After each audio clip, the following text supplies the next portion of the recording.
Good morning everybody. I'm doctor AHRK, psychiatrist, Vijayawada. నమస్తే.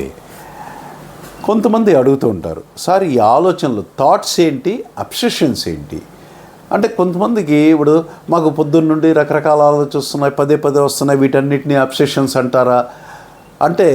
ఇప్పుడు ఆలోచనలు పదే పదే రావటం, అవి రూమినేటింగ్గా రావటం, బ్రూడింగ్గా రావటం, విపరీతంగా రావటం, కొంతమందికి నెగిటివ్గా రావటం, ఇలాంటి ఆలోచనలన్నీ అబ్సెషన్స్ కావు. అబ్సెషన్స్కి కొన్ని క్వాలిటీస్ ఉంటాయి. ఈ ఆలోచనలు ఎలా ఉంటాయి అంటే, ఎక్కువగా వస్తుంటాయి, పదే పదే వస్తుంటాయి, ఒకే రకమైన ఆలోచనలు పదే పదే వస్తాయి, రిపిటేటివ్గా వస్తాయి, అన్కంట్రోలబుల్గా వస్తాయి, వద్దనుకున్నా వస్తాయి. మనస్సులోకి ఇది ఏంటి, ఈ ఆలోచన సరికాదు, నాకు రాకూడదు అనుకుని అర్థమవుతుంది, అయినా కూడా కంట్రోల్ లేకుండా వస్తాయి, మనసుని ఇబ్బంది పెడతాయి, కొన్నిసార్లు వాళ్ళని భయాందోళనకు గురి చేస్తాయి, కొన్నిసార్లు దిగులు, నిరాశ, దుఃఖం, విరక్తి, డిప్రెషన్కి కూడా గురి చేస్తాయి.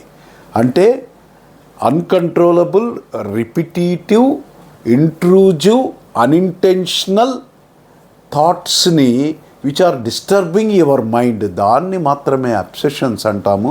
ఈ అబ్సెషన్స్ అనేవి వస్తే మాత్రం దాన్ని ఓసిడీలో ఒక భాగంగా తీసుకొని, లేదా అదర్ ఇంకా మానసిక జబ్బుల్లో కూడా ఈ అబ్సెషన్స్ అనేవి కాంపోనెంట్గా రావచ్చు. ముందు మానసిక వైద్యుడిని కలిసి ఈ అబ్సెసివ్ థాట్స్ ఎందుకు వస్తున్నాయనేది ఎవాల్యుయేట్ చేయించుకొని దానికి తగ్గ వైద్య చికిత్స చేయించుకుంటే అతి త్వరలోనే వీళ్ళు ఈ అబ్సెషన్స్ నుండి బయటపడి ప్రశాంత జీవిత విధానంలోకి వెళ్తారు. Thank you.